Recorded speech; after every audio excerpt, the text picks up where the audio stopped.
want to stay away from is going to be artificial coloring. If you take a look over here, we have red 40, yellow 6, blue 2 on this one.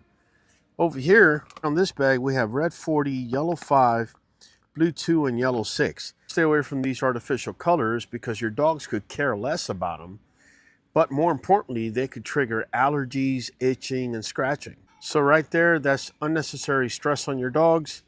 Make sure you're not feeding a kibble that has those ingredients. Make sure you're not feeding a bag that has BHA or BHT in it.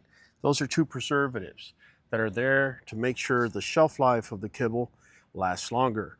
But your dog is going to pay for it with oxidative stress, which means it's going to be damaging the cells over time. So make sure to get rid of that. The next thing I want you to make sure you're not feeding your dog is corn. As you can see in this kibble, the first ingredient is ground yellow corn. That is a complex carbohydrate with fiber. It doesn't have much nutritional value, and it becomes sugar, except it's slow releasing. If you see corn syrup in the bag, run the opposite direction, because that's a simple carbohydrate, and that becomes sugar immediately in the dog's blood, which is basically feeding yeast and not your dog. So if you're seeing corn as one of the first ingredients or corn syrup somewhere in the bag, make sure you're not feeding that.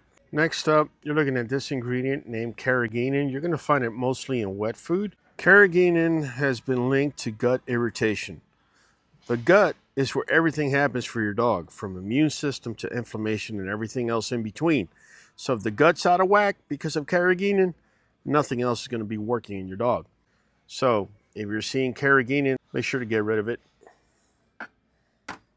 This next one I want to show you is propylene glycol. Propylene glycol is put on there in order to make the texture softer on the kibble. Doesn't make the kibble any better for your dog. It actually affects your dog's red blood cell production over time. So it's not helpful in any way. It's just there to keep your dog hooked on that texture that they're feeding it.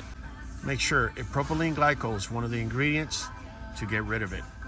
If you see something like chicken byproduct meal or meat byproduct meal, it sounds official, but in reality, you really don't know what you're getting. You could be getting feet, beaks, any parts that you really have no idea what you're getting, plus the quality is not necessarily consistent. So anything that says byproduct meal inside of the kibble bag, make sure to get rid of that kibble. While we're still over here, let's focus on meat meal. Now, meat meal also sounds official, but in reality, it could be any animal. When it says meat meal, it could be roadkill, it could be any source of animal protein. It is super highly processed, and therefore, your dog may not even be able to use that protein at the end of the day. So, if you're seeing meal there, particularly as one of your first ingredients, if not the first ingredient, get rid of that kibble. Now, this next one is chicken. Now, chicken isn't necessarily bad. Unfortunately, though, many dogs have allergies to chicken. So one of the first things we look at is if the kibble that you're feeding is chicken.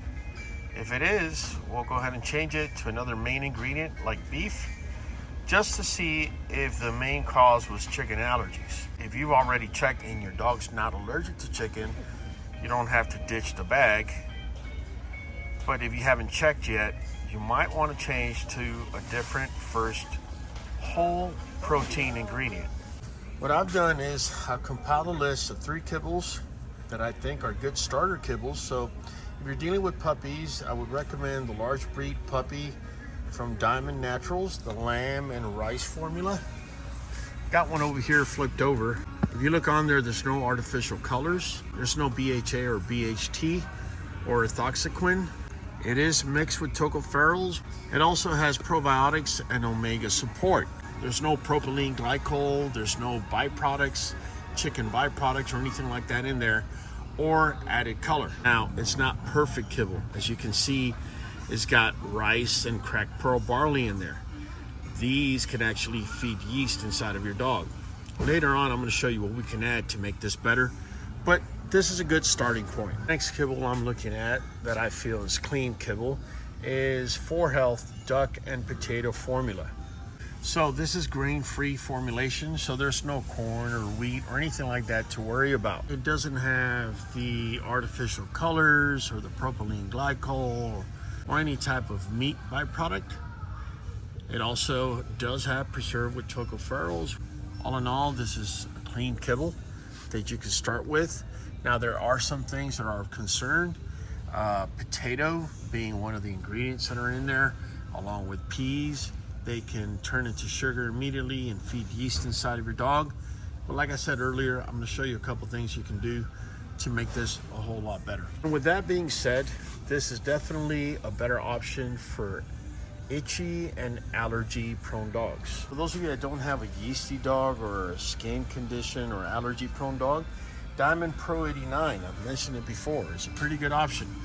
If you look at the first ingredient is beef, followed by pork, then beef meal. Now, you see where it says grain sorghum? Yeah, that can be a problem for a yeasty dog, followed by whole grain brown rice, which doesn't help. So this is not something that you do want to feed to a dog that has skin conditions, but not everybody watching has a dog with a skin condition. So if you're looking for a clean kibble that doesn't have artificial coloring, doesn't have propylene glycol or any of that other stuff, this is a pretty good option. One last thing, do not give this particular kibble also to dogs that are not active. If you're feeding kibble, start with Diamond Naturals or even 4Health. It's not perfect, but it's a better starting point. So now we're going to be talking about what we're going to add to our kibble to make it whole. We already took out a lot of the ingredients that I felt that were negative. That alone improves what you're going to be feeding, but that still lacks a lot of other things that we're going to be adding at this time. First thing that we're going to be adding is going to be eggs. Eggs are going to be very useful for your dog because it's going to bring a lot of good fats that your dog is going to need. You could either boil it or scramble it. It really doesn't matter. Just make sure you're not adding any fats while you're cooking it. I'm going to go ahead and put on the screen the amounts that you should be feeding depending on your dog's weight.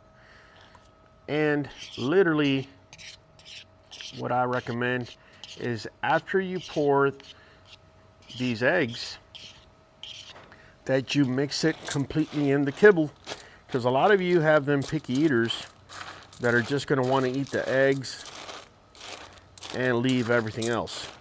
This is a neat little trick to get the dog to eat everything that's in the bowl. Next thing we're going to be adding is going to be none other than sardines. Make sure it's sardines in water, not in oil. Soybean oil is something you definitely don't want to be adding to your dog's diet. I'm going to be leaving on the screen how much of sardines you should be feeding to your dog based on its weight. One of the best things about sardines is it brings omega-3 fatty acids, which are great for your dog's skin, especially if they're itching or have inflammation. First thing we do that our dogs love is we make sure we pour that water on top of the kibble. Again, we want the dog to eat everything that's in the bowl. Now I'm feeding a 110-pound male, and that's our boy Congo. And that's the amount of sardines we're going to be feeding. Now, we're going to go ahead and break it down. And then once it gets broken up, just like we did with the eggs, we're going to go ahead and mix it.